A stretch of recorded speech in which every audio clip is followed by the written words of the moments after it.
Walang lugar ang sobrang pag-aalala sa buhay ng nakakaalala na ang Panginoong Hesus ay hindi lang buhay, kundi nananahan sa puso ng bawat mananampalataya. Maraming tao sobrang mag-alala. At kung tutuusin, marami naman talagang pwedeng katakutan sa buhay. Pero mahirap na gawain ang laging mag-isip at mag-alala. Ang ating pong pag-aaral ngayon tungkol sa pag-alala ng labis, when you worry too much. Pag sobra kang mag-alala, mamroblema, ano kaya ang dapat gawin? Salamat Panginoon dahil kayo'y buhay at kayo ang buhay na siyang pwede naming asahan, pagmulan ng aming sigla, ng aming pag-asa. Turuan niyo po kami Panginoon na laging maalala ito at ngayon sa aming pagtitipon, mangusap po kayong may kapangyarihan.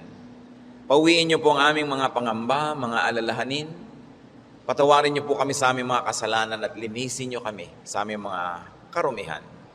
Punan niyo po ang aming mga kakulangan at paging dapatin niyo kaming tumanggap ng karunungan, pagpapalaya mula sa inyo. So we ask you, Father, to be the speaker. Enable us to bask in your glory, Lord, in your love, and to enjoy your presence, and to be liberated and empowered by your word. Speak powerfully. We reject all lies and falsehood in the name of Jesus our Lord, and may your truth set us free. Father, we thank you in the name of your Son, our Lord Jesus. When you worry too much, you might be having too much idleness. Pag isang tao, maraming panahong mag-alala, siguro maraming sobrang free time. Hindi masyadong abala, hindi masyadong busy. Sabi nga ng Handbook of Proverbs na tinipon pa noong 1855, an idle mind is the devil's workshop. Ang isip na hindi puno ng mabubuting bagay, pinupuno ni Satanas ng mga alalahanin at mga kasalanan. So ang dapat gawin kung sobrang maraming panahon para dyan, get busy or get busier. Kaya marami po sa nagkakaedad na mas magpag-alalahanin. Warrior. Kasi maraming panahon mag-isip. Laging nakaupo, nanonood ng paglubog ng araw. Madaling araw pa lang ay mga gising na. At kung minsan ay hindi pinapayagan ng kalusugan nila na sobrang maging aktibo, marami tuloy oras mag-isip. Kaya maaari namang punuin ang isip ng ibang bagay at nang hindi magkaroon ng lugar ang pag-aalala. Pero ang maganda, lalo't pinapayagan pa tayo ng ating katawan, is maging abala sa pagkilos. Work. Because work tires our body and shuts off our minds. Try tiring yourself during the day with work, with exercise, because moving well is good for us. It gets our blood flowing at naitataboy ang mga pangungulila, ang mga kalungkutan. Kaya mahalaga ang tao busy. Pero yung sobra namang busy, ganun din ang nangyayari.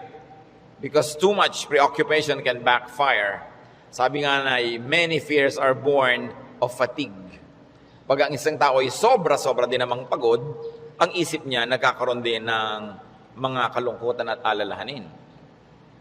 When you worry too much, baka wala ka masyadong tanim na mabuti at natatakot kang umani ng itinanim. Baka marami ka pang tanim na masama, kaya nag-aalala ka tuloy. Kasi kung marami kang itinanim na mabuti, nananabi ka sa pagdating ng bukas dahil baka mamunga na ang mga itinanim mo. Galatians 6:7, do not be deceived. God cannot be mocked. A man reaps what he sows. Hindi tayo pwedeng dapat magpadaya kung ano itinatanim daw ay inaani. Kaya kung nakapagtanim na tayo ng maraming hindi maganda sa buhay, it's time to uproot bad plants. Pwede pa naman niyang bunutin, may pag-asa pa. Kahit nakapagtanim ka na at nalaman mong damo ang itinanim mo, hindi maganda, bunutin. Stop doing wrong kung ginagawa yun at nagawa na. Repent and seek forgiveness. Maraming nabuburang utang pag humihingi tayo ng patawad at tayo ay nagpapakumbaba. At ang dapat gawin habang may panahon, magtanim ng mabuti. Kahit naman may edad ka na, marami pa ring oras para gumawa, magsabi ng mabuti.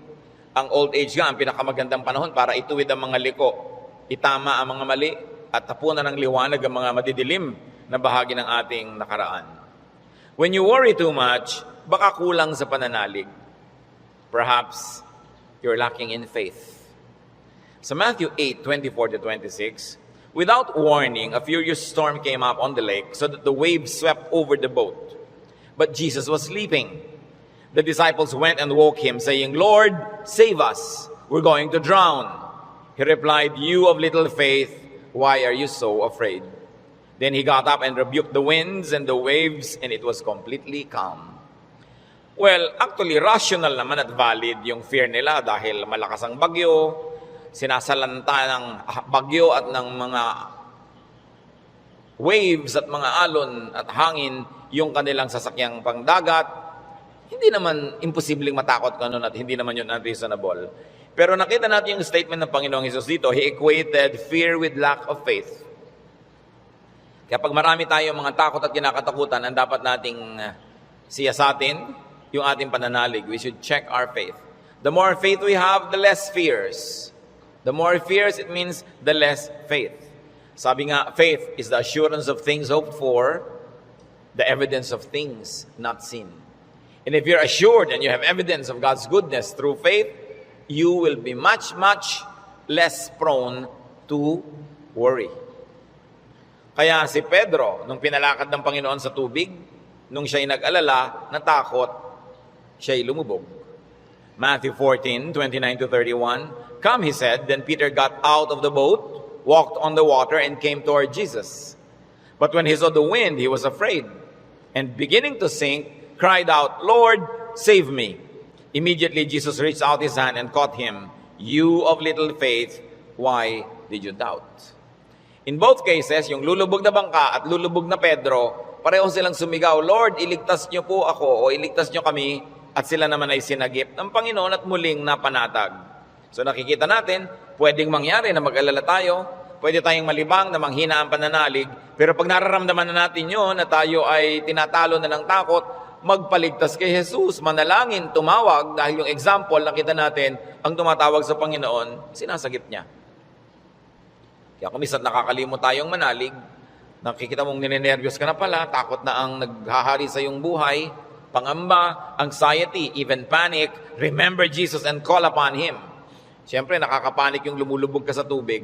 Tulad ng panik ng maraming taong iba't ibang korte at hugis at kulay, but the Lord is still Savior of all our worries and Savior from all our concerns.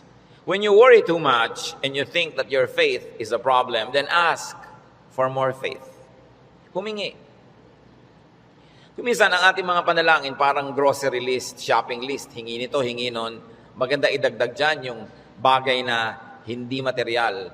Humingi ka ng karagdagang pananalig, tibay ng pananalig, sapagkat yung taong may tibay ng pananalig, kahit anong bagyo ang dumating, kahit anong warning at signal ang marinig, hindi siya nababagabag. Magkalalaman, konti lang. Hindi siya natatalo at hindi siya nasasakal ng takot. Kaya ang sabi ng mga apostles sa Luke 17:5, increase our faith. Yan ang panalangin nila sa Panginoong Jesus. Sapagkat napatunayan kulang ang pananalig nila, ang diningin nila, dagdagan yon. It is very important for us to practice faith. Habang ito'y pinapractice mo, you put it to use, lalong tumitibay, lalong lumalalim ang ating pananalig. Kung tayo mapag-alala, baka kulang sa kaalaman sa mga pangako at salita ng Diyos. Kung alam kasi natin ang mga pangako at salita ng Diyos, halos lahat ng concern natin covered. And I dare believe every concern is covered. Nung nananalangin itong sa Solomon, sa Panginoong Diyos, masdan natin ang kanyang paggunita sa mga pangako ng Diyos sa langit. 1 Kings 8:25. Now, Lord, God of Israel, keep for your servant David, my father, the promises you made to him when you said, you shall never fail to have a man to sit before me on the throne of Israel. If only your sons are careful in all they do to walk before me as you have done. And now, O God of Israel, let your word that you promised your servant David, my father, come true. Malakas ang loob nitong Solomon na humingi sa Diyos sapagkat alam niya ang pangako ng Diyos sa kanyang tatay na si David. Kaya sabi niya, yung mga ipinangako niyo po sa ama ko, tuparin niyo, O Diyos. At pagka ang Diyos ay nilalapitan natin, na ang daladala natin ay yung pangako niya mismo at salita niya, ay nakakatiyak tayo na yun ay i-honor. Because God will always honor His word. Solomon, knowledgeable of God's promises to his father, claims it. So it's important for us, bago dumating ang worry, bago dumating ang fear, to know, then to claim and apply God's provision. Hindi kung kailan ka na nag-aalala at natatakot, doon ka pa maghahanap at mag-aaral, baka sa kalituhan mo, wala kang makita. Kaya mahalaga, mag-aral na agad. Sa uluhin ng mga salita ng Diyos, at i-quote sa sarili mo, i-quote sa pinoproblema mo, ang mga pangako niya. Bagamat kung hindi mo yung nagawa at may problema ka na, tagahanap ka pa rin, kapakipakinabang pa rin yun. Pero tiyak na kapakipakinabang lalo kung ginagawa natin before the need arises. Psalm 119 verse 50, sa lahat po ng mga nagdurusa, nahihirapan, memoryahin nyo itong verse na to, alalahanin, gunitain, anumang wika. My comfort in my suffering is this: your promise preserves my life. 5 very big words here. Suffering. Namnamin natin ang Psalm 119:50, sabi, my comfort is my suffering. So unang-una, suffering. Pagka atin pong inalala yan, there is suffering. We all go through suffering. Pero sabi niya, my comfort in my suffering. Bawat suffering, bawat pagdurusa, may kakambal na ginhawa. May kakambal na pampalubag loob, pampalakas ng loob. Sa niya, my comfort in my suffering is this: your promise preserves my life. So, ang pangako ng Diyos, ang ginhawa ng mga nahihirapan, at ang salita ng Diyos ang nagpapalawig, nagpapahaba ng buhay ng tao. Kaya napakahalaga na alam niya ang mga pangako ng Diyos. Kung alam natin ang mga dealings ng Panginoon sa mga taong ang buhay ay nasa Biblia, nakita natin ang mga pinayagan ng Panginoon na hirap, at kung paano sa kahalos kaduluduluhan ay biglang darating ang rescue, biglang darating ang tulong, dahil mayroong dahilan ang Diyos. At ngayon, hindi lang nailigtas yung mga tao na yon, nagiging huwaran pa natin na maging tularan natin sila, ang kanilang pananalig at ang kanilang pagkapit sa Diyos, lalo't lalo may mamabigat na mga suliranin. Psalm 119, 116, sustain me according to your promise, and I will live. Do not let my hopes be dashed. So, sabing ganon, hawakan mo ako, akayin mo ako, patuloy mo akong buhayin ayon sa iyong pangako. At siguradong ako'y patuloy na mabubuhay. Huwag mo akong hayaang mawalan ng pag-asa. Maraming magagandang pangako ang Diyos. Dapat alam natin. When you worry too much, baka kulang din sa panalangin. James 5:13, is any one of you in trouble? He should pray. Nakita nyo yung simple, mabisa, makapangyarihang solusyon pag ang tao may trouble, he should pray. Unang-una, prayer can change the situation. And even if prayer doesn't change the situation, praying will change your heart. Kaya hindi pwedeng yung prayer walang pakinabang. Maaaring gawin ito yung ginugusto natin na mabago ang sitwasyon, malutas ang problema, dumating ang solusyon, etc., etc. O kaya hindi man ganon, nabago naman ang pananaw natin, nabago ang ating pag-iisip, ganun pa rin ang bunga, tumahimik ka. Ang mahalaga naman sa tao, yung payapa siya eh. Yung tahimik ka kahit may problema, kahit nga hindi masolve yan, tahimik ka pa rin. Daig mo pa yung nasolve yung problema, pero magulo pa rin sa ang isip niya. Kaya ang mahalaga yung kalooban. At napaka-importante nito mga kapatid, tandaan natin, hindi ninyo kayang kontrolin ang mundo. Hindi ninyo kayang kontrolin ang global warming. Hindi nyo kayang kontrolin ang earthquakes. Hindi nyo kayang kontrolin ang mga political turmoils. Hindi nyo kayang kontrolin maging sakit. Pero kaya yon ng Diyos. Kaya pag ipinapanalangin mo at inilalapit, ang laki-laki ng nagiging inhawa mo dahil alam mong alam yun ng Diyos.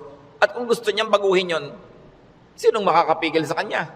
At kung hindi niya binabago, meron siyang magandang dahilan. Manalig ka na magandang kanyang dahilan kahit kung minsan hindi naabot ng iyong isip. Pero eto pa, kung hindi mo makontrol ang mga bagay na yan at hindi kinontrol ng Diyos para sa kagustuhan mo, meron ka pang pwedeng kontrolin, kapatid, yung kalooban mo. Pag pinili mong manalig, pinili mong sumamba, at pinili mong pumanatag sa salita ng Diyos, hindi ka tatablan ng pinoproblema mo. Kaya laging kapakipakinabang ang pananalangin. So you always pray and pray and pray. Yung madalanginin, malayo yan sa pag-aalala. Lalo't ang pananalangin ay punong-puno ng pasalamat. Kasi kung nananalangin ka ng nagpapasalamat, oo nga naman, naaalala mo unti-unti na ang dami ng mga maganda sa buhay na dapat ipagpasalamat. Nababalanse ang iyong alalahanin at natutuwa ka pa kung lumaon. Ngayon, maraming ganito mga kapatid. Sobrang nag-aalala, matatakotin, nerbyoso, dahil kulang lang sa saya. Kulang sa libangan o sa sarap sa buhay. Napakahalaga na ang tao ay may saya, may libangan, at may sarap ng buhay. Kaya marami mga tao naghahanap ng aliw. Kung bakit marami naman sa atin, kahit nakakaranas tayo ng hirap, nagiging judgmental tayo sa mga nag-aaliw. Ano naman mas sa mag-aliw? Kung hindi mo ninanakaw ang yung aliw, wala kang pinapatay, wala kang ginagawa ng masama. Kaya pag tumatanda na ang tao, marami dyan nagkakaroon ng diversyon. Alam nyo, yung may diversyon, napakalaking blessing yan. Kasi ang daming alalahanin. Pag tumatanda ka na, nararamdaman mo na yung mga kasukasuan mo, ayaw na masyadong tumiklop o bumuka ang mga tuhod mo at mga braso. Nararamdaman mo nang mahihiluhin ka, halimbawa, lumalabo ang iyong mata, dumadami ang iyong mga sakit, at kumukonti, usually ang iyong pera. Bihira naman yung papayaman, papadami pera, no? Kadalasan ay papaubos, nawawala ng hanap buhay, nagre-retire. Tapos ang mga mahal mo sa buhay na uubos na.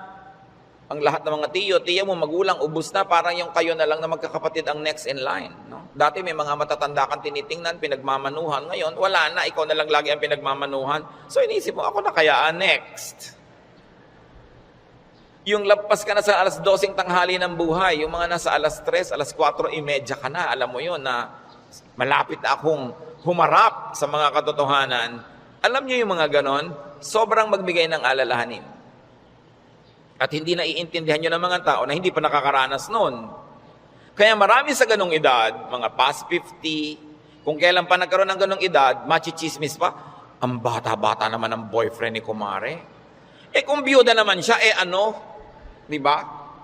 Kung bata ang boyfriend niya, naiinggit ka. Di ba?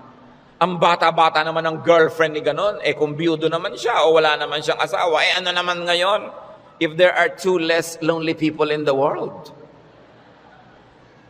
Do not be judgmental sa mga tao naghahanap ng saya. Kasi kadalasan, yung saya mo na lang ang nagtatawid sa'yo sa dilim ng gabi. Yung konting saya mo na lang ang nagbibigay sa'yo ng dahilan para mabuhay pa uli, para bukas o next week. Yung konting libangan mo ang nagbibigay sa'yo ng liwanag sa otherwise, ang dami-dami mo mga alalahanin sa buhay. Hindi dapat silang ginajudge. Pag may nakikita kang dalawang taong magkasama, hindi sila magkaedad, ang tanda-tanda naman ng boyfriend niya, baka naman kulang siya sa pag-ibig ng magulang nung araw. Mabutit nakakuha na ng husband, meron pang tatay. Kung minsan bonus, may lolo pa. Inggit ka. Di ba? Kung minsan naman, bakit kaya ang bata-bata nang nagugustuhan ito, may edad na siya?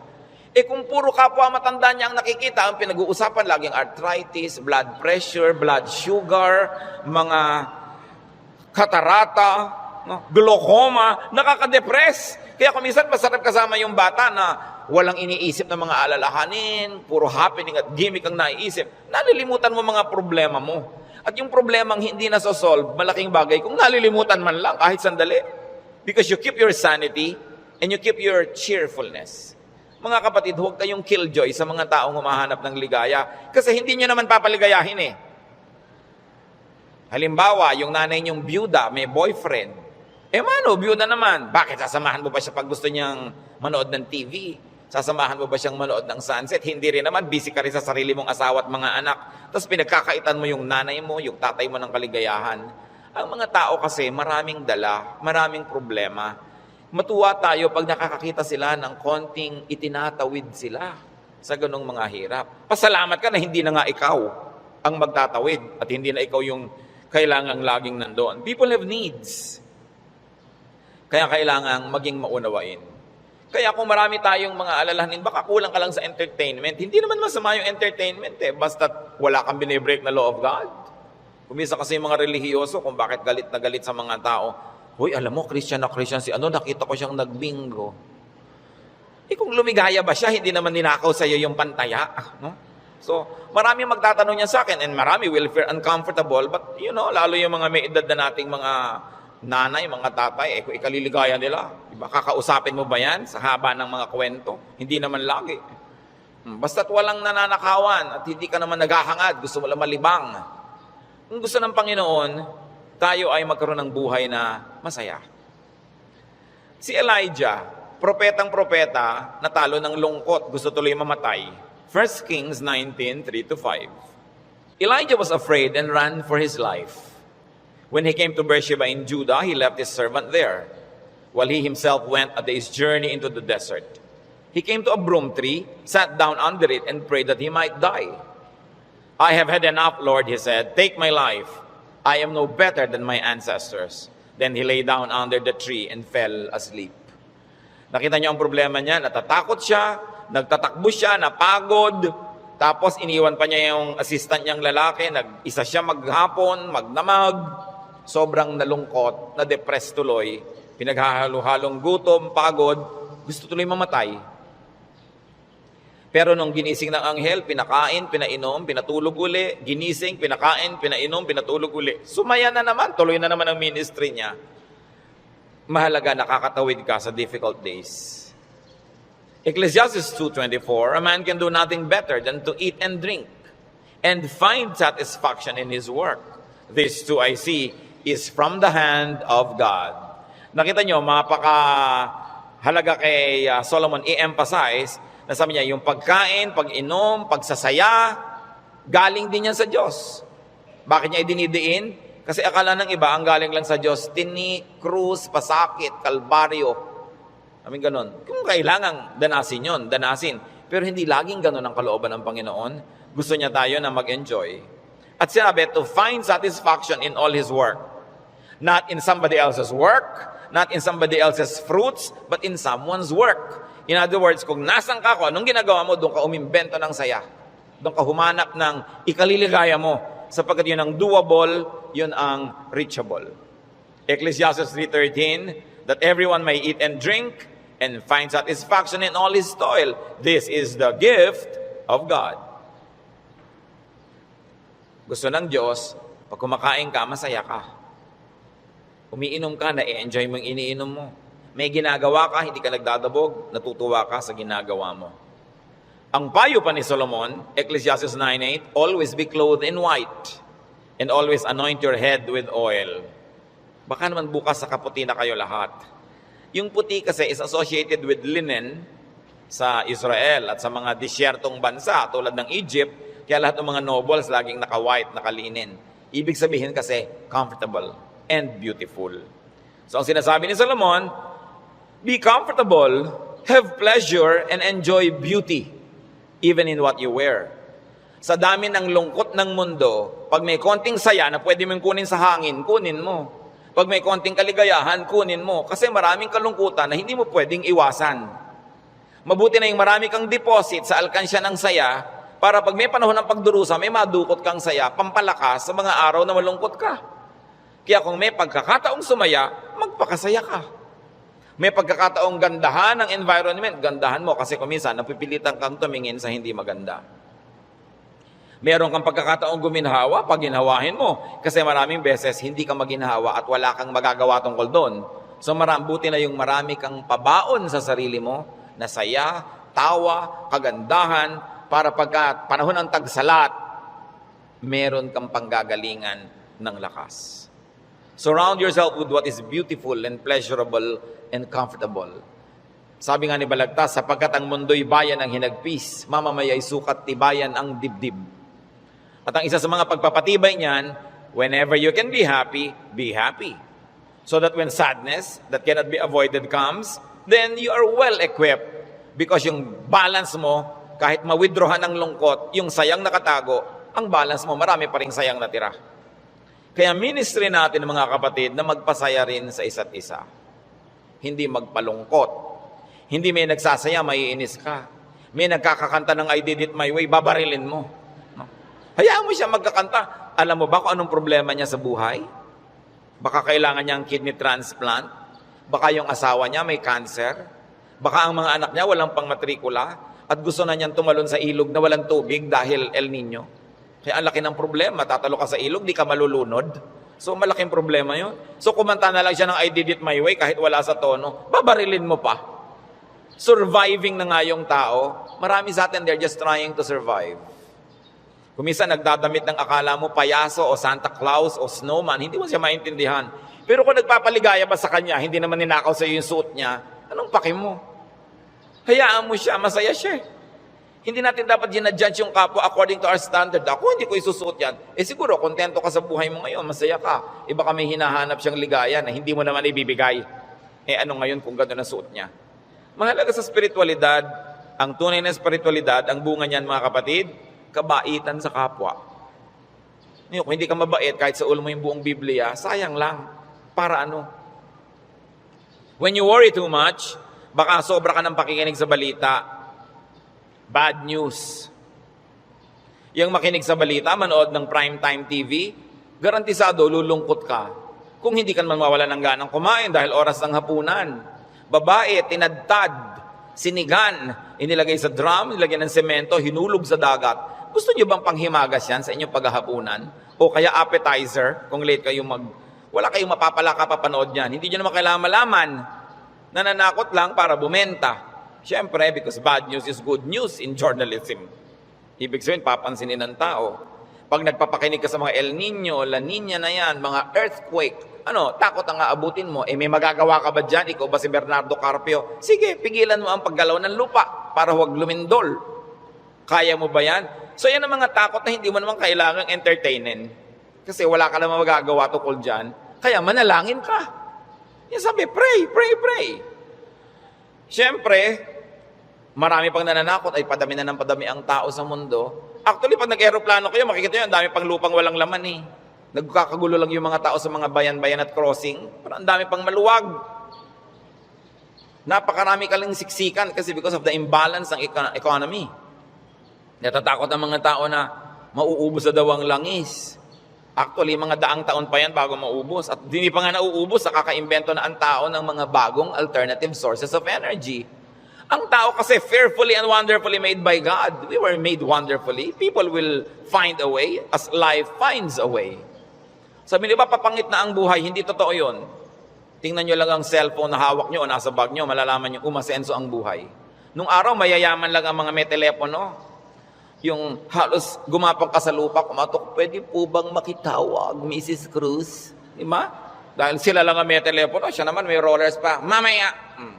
Ngayon, kahit balot vendor, may cellphone. Hindi pa ba yan asenso ng humanidad? Ang mga pharaoh, ang mga Roman emperors, ngayon nahuhukay mga bangkay nila, simpleng abscess lang ng bagang namatay. Appendicitis namatay. Ngayon, routine na lang yan. Diba? Routine. Ang dati nating presidente, Manuel Quezon, namatay sa tuberculosis. Ngayon, nagagamot na yan. In other words, nag-i-improve ang science, nag-i-improve ang technology. Natututo tayo ng green architecture, green lifestyle. Sabi natin, parumi ng parumi ang mga ilog, buti pa ng araw na malilinis ang ilog natin. Lilinis din yan kasi magigising din tayo sa katotohanan na walang kwenta ang maruming ilog. Yung dating kerumi-ruming ilog sa Singapore, ngayon, ang linis-linis na, ang dami na uling isda. Ganon din naman sa Stockholm, sa Sweden. Sa gitna ng city, ang linis ng ilog, may mga nangingisda, kinakain nilang isda. Dati daw yung parang Pasig. In other words, ang tao kasi natututo. Matututo, mag-a-adjust tayo eh. Nagkakaroon ng maraming research sa siyensya. Hindi ba kahit nga ngayon 10, mukhang 30? Napapahaba ang kabataan para mag-enjoy pa ng maraming bagay. Yung mga kulot ngayon, gusto mo tuwid ang buhok mo, bukas tuwid. Gusto mo kulot uli next week, kulot. Maraming nagagawa ang tao. Ang pagkain, nung araw nga, bago ka makakain ng palitaw, kailan magigiling ka pa ng malagkit, mga 3 oras mong ginigiling-giling sa bato. Ngayon, punta ka sa Via Mare, mamimili ka ng lahat. Parang piyesta araw-araw. Maraming tao nung araw, pagka piyesta lang nakakakain ng lechon. O kaya ng karne. Kasi hindi naman available. Pero ngayon, pipiliin mo pa. Puro leg ba? Puro likod? Puro napipili. Ang trend ng buhay, pag tinan nyo mga kapatid, papaganda. Huwag kayo nawawala ng pag-asa at huwag kayo nagpapalungkot dyan. Kasi God is in control. Ngayon, pag nagpapakinig kayo din sa mga prophet of doom, sa sobrang prophecy, lulungkot din kayo. Diba? Ang alam natin, ang ending ng lahat ng prophecy, darating ang Diyos o babalik tayo sa Diyos, kung alin man ang mauna doon, yung pa rin ang tunay na ending, no matter what the detail. Kaya ng ating dapat bigyan ng pansin. We romance the past too much. Laging the good old days, the good old days. Sabi ni Solomon sa Ecclesiastes 7:10, do not say, why were the old days better than these? For it is not wise to ask such questions. Huwag kayong magdrama-drama, lagi yung hinahanap yung kahapon ng araw. Yung nung araw, nasasakay ka halimbawa sa bus, talagang yung buhok mo hinila na ng lahat ng hangin bago ka makarating sa Maynila. Yung the good old days ba yun? Na para ka magkaroon ng ice cream, gagawa ka? Good old days ba yun? Marami tayong hindi ina-appreciate sa present, sa accomplishment ng humanidad at ng kabihasnan, because we romance the past too much. When you romance the past, you will be sad. When you worry about the future, you will be afraid. You know what God wants you to do? Enjoy the day. Enjoy the moment. Yan ang payo ni Jesus. Sabi niya, do not worry about tomorrow. Tomorrow will worry about itself. Let the day's own trouble be sufficient for the day. Yung iba naman, kaya nagwo-worry, sobrang daming alam. Kaya ang sabi sa Ecclesiastes 7:16, do not be over-righteous, neither be over-wise. Why destroy yourself? Habang marami kang nire-research, maraming inaalam na hindi mo naman talaga kailangan sa pang-araw-araw na buhay mo, dadagdagan lang ang alalahanin mo. And sometimes, even in religious studies, ganyan yan. Marami ngayong mga TV networks nagpapakute para makakuha ng audience, mapanood. Walang ginagawa kundi siraan ng Diyos, siraan ng Biblia, guluhin ang pananalig ng mga nananalig. Tapos pag naman nanood ka ng nanood, nakinig ka ng nakinig, ang ending mo ngayon, malilito ka. Hindi ka ngayon makatulog. Anong bunga nun sa'yo? So huwag mo nalang panoorin. Tahimik ang pananalig mo, peaceful ka, that is a gift from God. Do not permit the enemy to disturb you. Kaya sabi, why destroy yourself? Don't be overwise.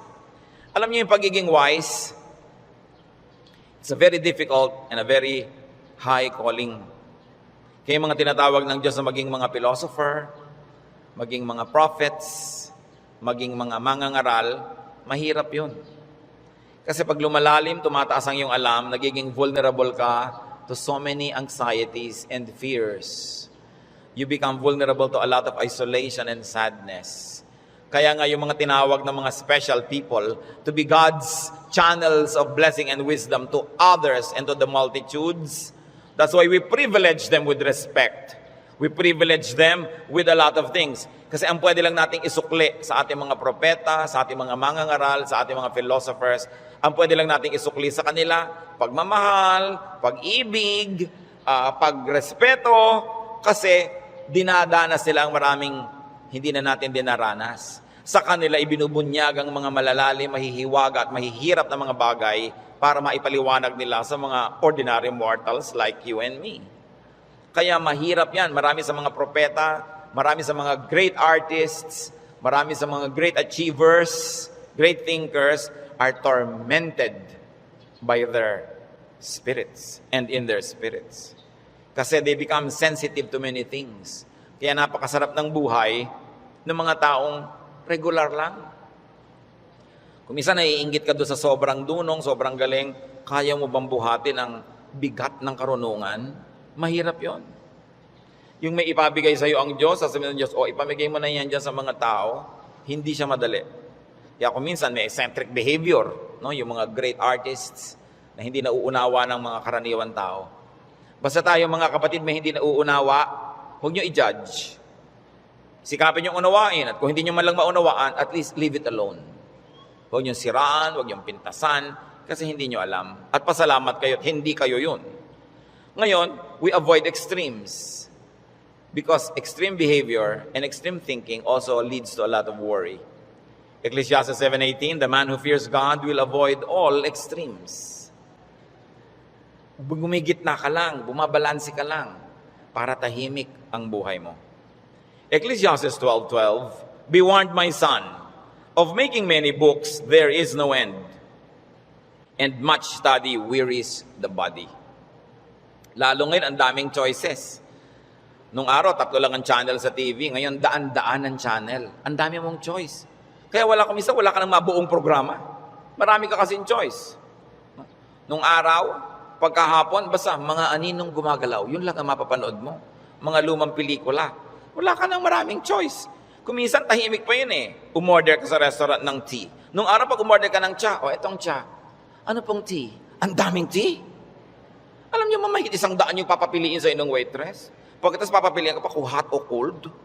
Tapos papipiliin ka pa kung natural o ganito. May sugar o without. Pag may sugar, natural sugar, cocoa sugar. Ang dami pang sugar. Huwag na nga, tubig na lang. Ang daming choices ng pati ng soft drinks. Gumugulo tuloy.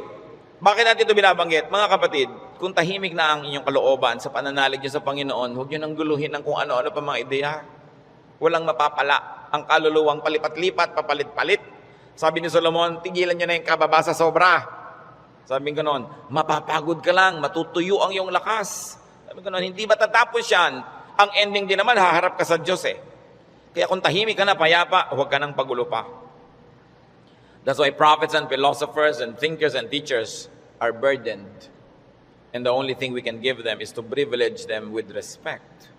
Sabi sa Ecclesiastes 5:12, the sleep of a laborer is sweet. Read laborer as simple man. No? Yung unscholarly man. Sabi ko noon, mas madaling sumaya pag mababaw ka. So huwag mo nang masyadong laliman. Kasi baka walang humukay, para kang nagtago na walang naghanap, lalabas ka rin, mahirap. Pag may mga mababaw dyan, so, ang saya naman nila, mabuti pa sila. No? Yung konting, ay hangin, hangin lang, tumatawa. Kesa naman ang tali-talino mo, wala na makapagpatawa sa'yo. Mas mahirap yun. No? When you worry too much, baka kulang ka lang sa food or drink or chemical balance, tulad ng pinag-usapan natin nun. Kaya, yung propeta, pinakain ng anghel sa 1 Kings 19, 7-9, at guminhawa na siya nung siya kumain at nakainom. Baka sobra ka nagda-diet, kulang ka na sa vitamina, kulang ka na sa minerals, kulang ka na sa nutrients, kaya ka pala malungkot. Ang bewang mo nga, di ba? Ang liit-liit, pero ang lungkot mo naman, nakatingin ka at nakatulala, no? Sa kawalan, di bali nang lumaki ang bewang mo. Basta masaya ka. No? Ang mahalaga yung kalooban mong masaya ka. Kasi ang buhay, maiksi. Alam nga namang ubusin mo pa sa lungkot yan. Kailangan i-maximize mo yung saya. Kaya si Timothy na laging sinisikmura, sabi sa kanya ni Paul sa 1 Timothy 5:23, stop drinking only water and use a little wine because of your stomach and your frequent illnesses. So kulang siya sa chemical balance. Binabalanse. The Lord Jesus' prescription against worry, Matthew 6:26-34. Sabi niya, look at the birds of the air. They do not sow or reap or store away in barns, and yet your heavenly Father feeds them. Are you not much more valuable than they? Who of you by worrying can add a single hour to his life? Sabi, ba't ka nag-aalala? Kita mo yung mga ibon, hindi naman yan nag-agriculture, pero pinapakain, buhay din yan. Mas mahalaga ka kaysa ibon. Kaya ang unahin mo, manalangin, lumapit sa Diyos, manalig. Tapos marami ka pang ibang alalahanin, etc., etc. Kaya sa verses 26-34 ng Matthew 6, sabi ng Panginoong Jesus, and why do you worry about clothes? See how the lilies of the field grow. They do not labor or spin. Yet I tell you that not even Solomon in all his splendor was dressed like one of these. And if that is how God clothes the grass of the field, which is here today and tomorrow is thrown into the fire, will He not much more clothe you, O you of little faith? Sabi, ba't ka nag-aalala kung ano isusuot mo? Mga little things pa yan. Kasi yung damit dyan, symbolic of all other things. Food and drink, symbolic of all our needs. Plus, what to wear. Sabi niya, nakita mo yung mga damo. Hindi naman gumagawa ng tela yan. Hindi yan naggagawa ng damit. Pero kahit si Solomon, sa kanyang kayamanan, hindi nakapagbihis tulad ng magagarang damo na yan. At kung yung mga damo na buhay ngayon, bukas ay tuyot na at sisigan na lang, ay dinadamitan ng Diyos ng maganda, ikaw pa kaya ang pabayaan ng Diyos? So pag nag-aalala tayo, tumingin ka sa lumilipad na ibon, kaya dapat hindi tinitirador ang ibon, dahil anong titingnan mo kung walang lumilipad? No? Hayaan nyo silang magliparan dyan. At tumingin ka sa damo na maganda, tumingin ka sa isda na maganda, tumingin ka sa lahat ng magagandang likha ng Diyos, ikaw pa kaya ang hindi alagaan? Kung yan nga, inaalagaan. Kaya sabi ng Panginoon sa Matthew 6:26-34, kadugtong, "So do not worry, saying, what shall we eat? Or what shall we drink? Or what shall we wear? For the pagans run after all these things, and your heavenly Father knows that you need them." Nag-aalala ka kasi alam mo kakailanganin mo. Huwag mong kalimutang alam ng Diyos na kailangan mo yun. At kung inassignan ka ng buhay ng Diyos na ganito kahaba, alam nga namang wala siyang ilagay na provision. Paano ka mabubuhay? Hindi matutupad yung plano niya para sa'yo.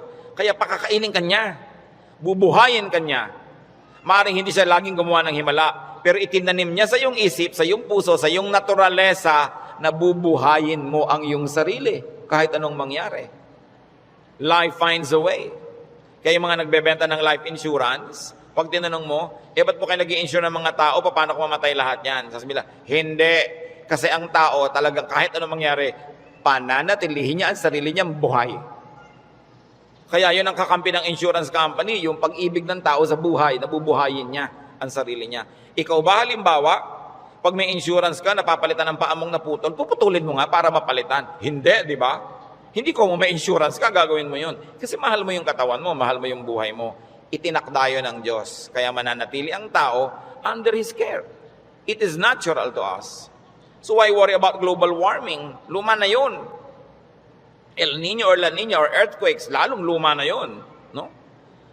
Pag tinignan yung mga guho ng mga Roman buildings ng 2,000 taon na ang nakalipas, noon lumindol. Laging may lindol.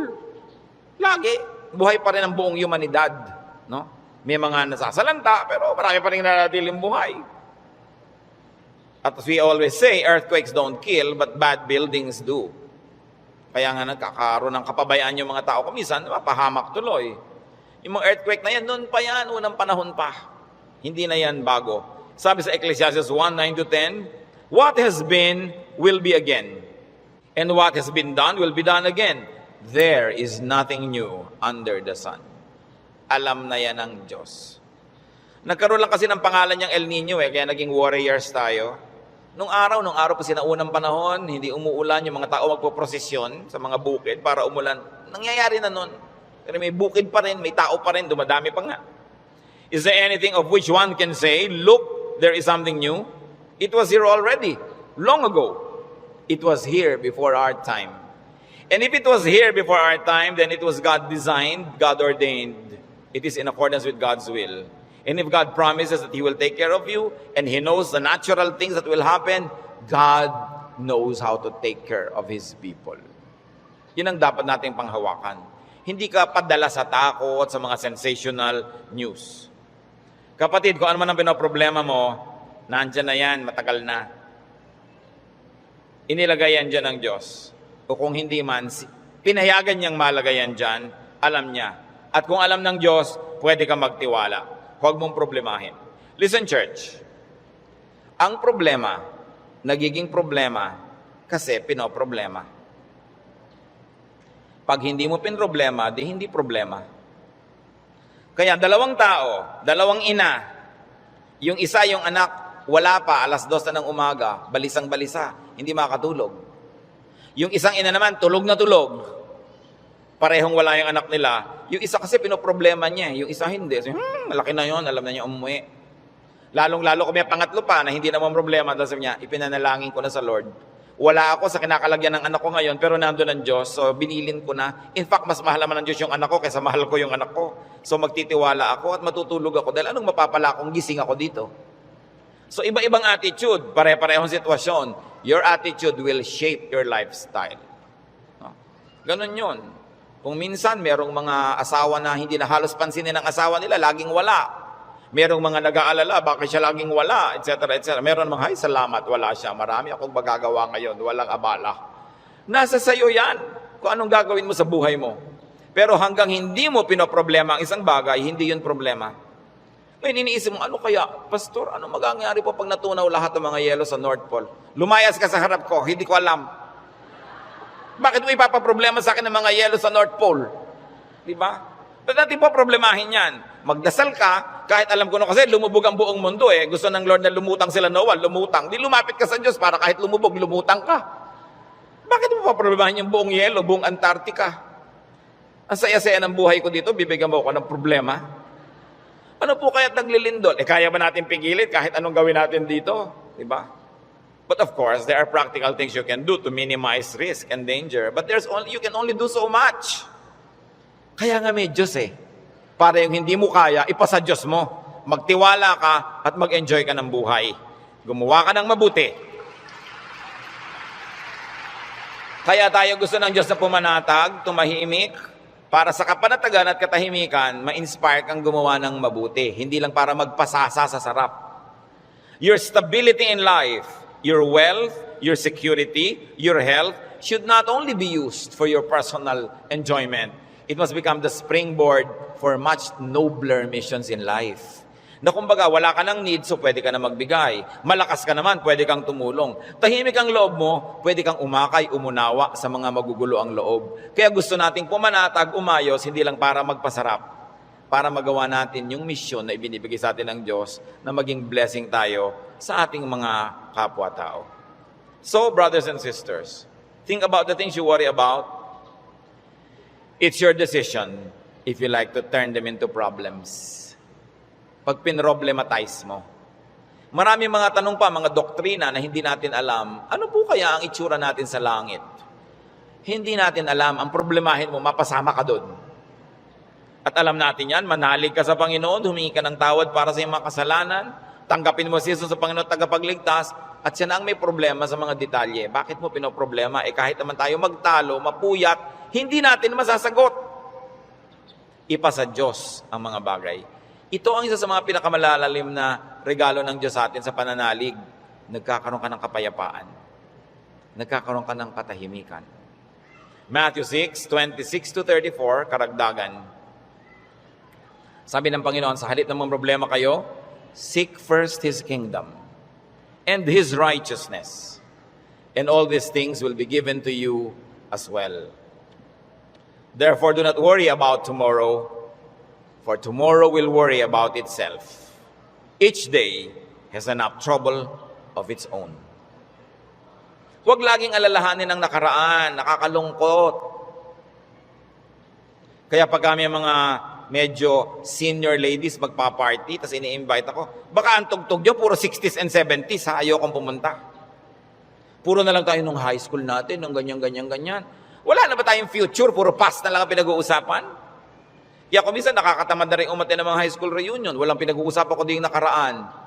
Mahalaga ang tao, engaged niya yung today, hopeful siya about tomorrow, may mga plans siyang pinag-uusapan, hindi puro past, hindi puro lungkot. Kasi sayang ang isang araw na inubos mo sa lungkot, pwede mo namang pasayahin. Okay, maganda rin naman kung minsan makinig ng mga lumang tugtog, mag-alala ng kahapon, pero huwag sobra. Because when you romance the past, you will be sad. Marami pa tayong, kaya hindi pa tayo kinukuha ng Diyos. May today pa, para mabuhay tayo today. At yung bukas, hawak niya yan. Hindi natin hawak. So, huwag yung agawin sa Kanya. Kaya nagiging mabigat, inaagaw niyo sa Diyos yung pagbuhat sa past. Pero yung today, kayang-kaya nating hawakan sa tulong ng Diyos. Kasi ibinibigay niya sa atin yung today. So sabi niya, ang alalahanin mo lang yung today. May maiinom pa po kaya tayo, Pastor, sa 2020? Ang layo pa nun. May tubig ka ba sa bahay mo ngayon? Meron po, masaya ka na. Bukas, lalagyan ulit yan ng Diyos. Sabi, give us this day our daily bread. Bakit mo lulutasin yung problema ng isang buong buhay sa isang araw? Yung lakas mo para lang sa problema ng araw na to, inuubos mo sa napakaraming araw na problema, kaya kinakapos. Pero lahat ng problema sa araw na to, kasya ang pagpapala ng Diyos sa araw na ito. Kasya. Humihirap kasi yung blessing today, hinahati mo para sa problem tomorrow. Yung problem tomorrow, may kasamang blessing niya yun nakakambal. So yung ngayon ang atupagin mo sa buhay. Hindi ibig sabihin na hindi ka na magpaplano ng future. Nagpaplano ka generally, but you don't get obsessed with that. But don't fail to live the moment, to savor the moment, because it will never happen again. Alam nyo, kahit anong iniintay nyo, pag wala kayong ginawa kundi hintayin yon, ganun lang pala, sandali lang tapos. Araw ng kasal, anibersaryo, fiesta, event, ang tagal mo pinaghahandaan, tapos sandali lang natapos, sasabi mo, ay tapos na.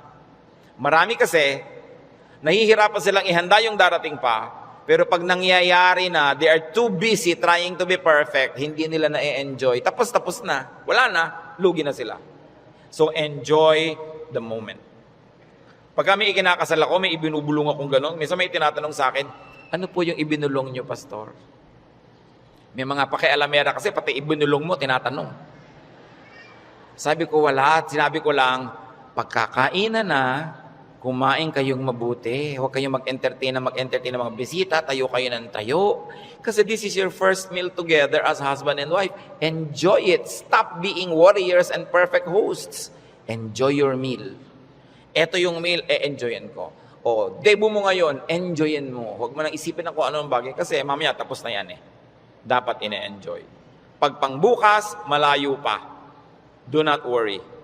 Focus on today's concerns and pleasures and enjoy whatever can be enjoyed. Philippians 4:6-7. Do not be anxious about anything, but in everything, by prayer and petition, with thanksgiving, present your requests to God. And the peace of God, which transcends all understanding, will guard your hearts and your minds in Christ Jesus. Sabi, huwag kayong mag-alala, huwag kayong matakot, huwag kayong mag-panic tungkol sa kahit anong bagay. At sa halip na yan, sa pamamagitan ng panalangin taimtim na may kalakip na pasalamat, ilapit nyo sa Diyos ang gusto nyo. Sabi niya, at makikita nyo, yung kapayapaan ng Diyos na mahirap unawain, imposibleng makamit, mararamdaman ninyo, and you will feel secure. So pagka nagkikita yung anxious, mga kapatid, nag-aalala, anong dapat gawin? Pray. With thanksgiving. Hindi lang prayer, puro request. May thanksgiving. Kasi nga, habang naaalala mo yung pagpapasalamat mo, naaalala mo, oo nga naman, maraming maganda sa buhay. Pati ikaw, nababago. Don't be anxious about anything. So do not problematize life in its details. And 1 Peter 5:7 is so very, very powerful. Cast all your anxiety on Him because He cares for you. Sabi, ibigay nyo kay Kristo ang inyong mga alalahanin. Kasi Lord, nag-aalala po ako tungkol sa buhay ko, nag-aalala ako tungkol sa impyerno, nagpapaalala ako tungkol sa buhay na walang hanggan, sa kabilang buhay, nag-aalala ako tungkol sa kakainin ko, sa ganito, sa ganon. Sabi ni Jesus, binayaran ko na yun sa cross, bakit inaalala mo pa? Bayad na yan ha. Kaya sabi, cast all your anxiety on Him. Kasi bayad na. Ipapaalala sa iyo ni Jesus, huwag mo nang problemahin, tapos na yan. Binayaran na. Kaya nga ako nagdugo, nasugatan, nahirapan, nagdusa, namatay, para hindi ka na magdusa. Bakit ginokopya mo ako, hindi naman ikaw ako? Ba't ka naman problema? Problema ko yan. Kaya nga si Jesus, Savior. He is Savior. He is Lord. Lord over all our problems and cares. Kaya sabi ng Ecclesiastes 11:10, so then, banish anxiety from your heart and cast off the troubles of your body, for youth and vigor are meaningless. Sabi, palayasin mo, iwagwag mo ang mga problema mo. Kaya ang laki ng gawa ng word na word, banish. Hindi lang sinabing remove, banish anxiety. And this word anxiety in its original word and language is the same as the clinical word now for anxiety. Yung halos masiraan ka ng bait sa pag-aalala, sa takot, sa panic, sa nervyos. Sabi, iwagwag mo yan, tanggalin mo yan. Hindi yan bagay sa mga anak ng Diyos. Do what it takes para matanggal yan. Kaya mga sinabi natin, maghanap ka ng ligaya, manalangin ka, get busy, alisin mo ang dapat mong alisin, palitan mo ang iyong mga pag-alala ng panalangin, ng kapayapaan, ng pananalig. Bakit? 1 John 4:3, the one who is in you is greater than the one who is in the world. God who lives in you is greater than the spirit that scares you. Kaya napakahalaga na isipin yan, yes, I am a winner because Jesus Christ is a winner. Matthew 10:29-31, sabi ng Panginoon, are not 2 sparrows sold for a penny? Yet not one of them will fall to the ground apart from the will of your Father. And even the very hairs of your head are all numbered. So don't be afraid. You are worth more than many sparrows. Yung maliliit na ibon sa Israel, Ang mura-mura, dalawa nun, isang pera lang. Para halos economic value. Sabi ng Panginoon, hindi ba ang mumura ng mga ibon na yan halos walang halaga?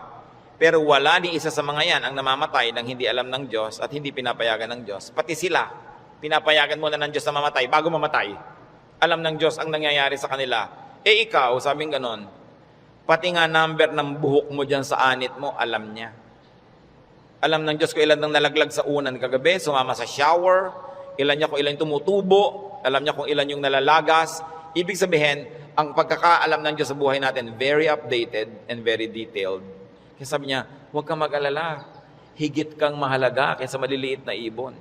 Kaya pinapahalagahan ng Diyos ang iyong buhay, pahalagahan mo rin at huwag kang matakot kahit kailan. Ano ang mga ipinag-aalala niyo mga kapatid? Sa mga binanggit natin o sa mga hindi natin nabanggit, palayasin niyo sa buhay niyo yan. At saka sabi niyo, Pastor, ang laki po ng problema ko, walang solusyon. Walang solusyon? Sabi ko, hindi problema yan. Dahil ang problema, may solusyon. So ang sana pala, pag may problema ka, may kakambal yun na solusyon. Hindi pala yung problema. At lalo namang hindi problema pag walang solusyon. Wala pala solusyon, di huwag mo solven. Tanggapin mo. Dahil yun ang realidad. Hindi siya problem. Reality siya. So huwag mong ibahin. Dahil yun pala yun walang solusyon. So may solusyon o wala, makabubuti sa iyong unawain yun. Huwag nating problemahin ang buhay. Life is not a problem to be solved. It is a gift of God to be enjoyed.